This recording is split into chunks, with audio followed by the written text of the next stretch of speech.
2 రోజుల క్రితము గోరక్షణ చేసే ఒక అబ్బాయిని గోవుల్ని వధిస్తున్న ఒక అన్యమతస్థుడు బుల్లెట్ కాల్చాడండి. ఆ బుల్లెట్ ఈ గోరక్షకుడి లివర్ దగ్గర నుంచి వెళ్ళింది. ప్రాణాపాయ స్థితిలో ఉన్నాడు ఆయన. అందరూ కూడా దయచేసి ఒక విషయాన్ని గమనించండి. గోవు అనేది ఏంటిదనేది ఒకసారి అందరూ కూడా గమనించాలండి. సాక్షాత్తు స్వామివారే మొన్న స్వామివారు చెప్పారండి, గో సంరక్షణ ఖచ్చితంగా జరగాలని. మొన్న పీఠాధిపతులు వచ్చారు కదండి, వాళ్ళే చాలా బల్ల కొద్ది మంది చెప్తున్నారు గో సంరక్షణ ఖచ్చితంగా జరగాలి అని. కానీ ఇక్కడ ఏం జరుగుతుంది? చాలా ఘోరాది ఘోరం జరుగుతుంది. అయితే ఈ అబ్బాయి ఎవరైతే ఉన్నారో వారి కుటుంబము పాపం కన్న తల్లి తను ఏడిస్తే అబ్బాయి ఎక్కడ ఫీల్ అవుతాడా అని చెప్పి తన దుఃఖాన్ని మింగుతూ హాస్పిటల్లో ఏడవలేక ఏడుస్తుందండి తల్లి. అయితే ఆ తల్లి గురించి మనందరం ఒక పని చేయాలండి.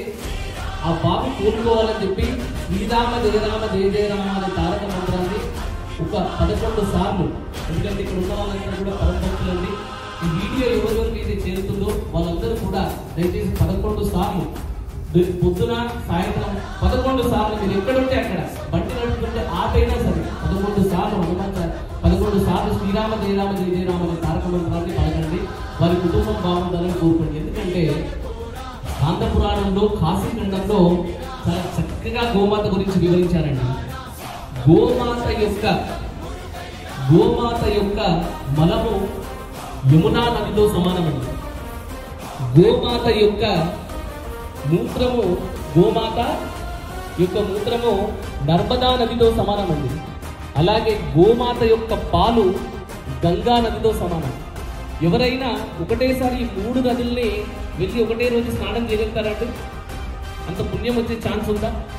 ఎక్కడ యమునా నది, ఎక్కడ గంగా నది, ఎక్కడ నర్మదా నది, ఈ 3టిని ఒకటేసారి దర్శనం చేసుకునే అవకాశం లేదు. కానీ గోమాత చుట్టూ ఒక్క ప్రదర్శన చేస్తే ఈ 3టిలో స్నానం చేసిన ఫలితం దొరుకుతుందండి. ఇది మనం చెప్పిన మాట కాదు, సాక్షాత్తు భగవంతుడు చెప్పిన మాట ఇది. అలాంటి గోమాతకి రక్షణ లేకుండా పోయిందండి. మనందరం కూడా చాతకాని వాళ్ళగా కూర్చుండిపోతున్నాము, ఏమీ చేయలేని పొజిషన్లో వెళ్తున్నాము.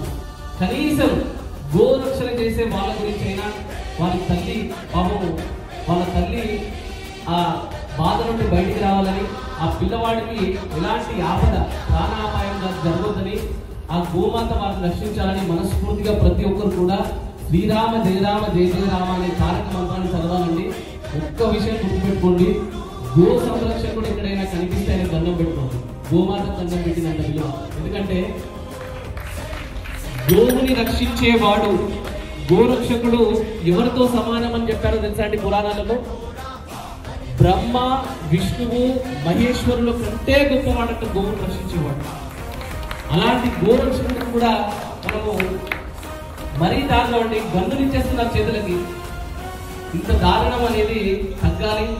మనము వెంకటేశ్వర స్వామి దగ్గరికి వెళ్ళి దర్శనం చేసుకుంటే ఎంత పుణ్యం లభిస్తుందో, ఈ బాబుకి మనము శ్రీరామ జయరామ జయ జయరామ అనే తారక మంత్రాన్ని మనం డైలీ పొద్దున సాయంత్రం పాడి వాళ్ళకి దారి పోస్తే కనుక అంత పుణ్యం వస్తుందని గుర్తుపెట్టుకోవడం నిజంగా చెప్తున్నాను.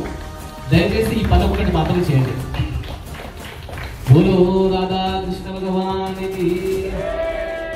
అందరూ కూడా ఆ గోపాలకృష్ణుని పిలుచుకుందామండి. అందరం కూడా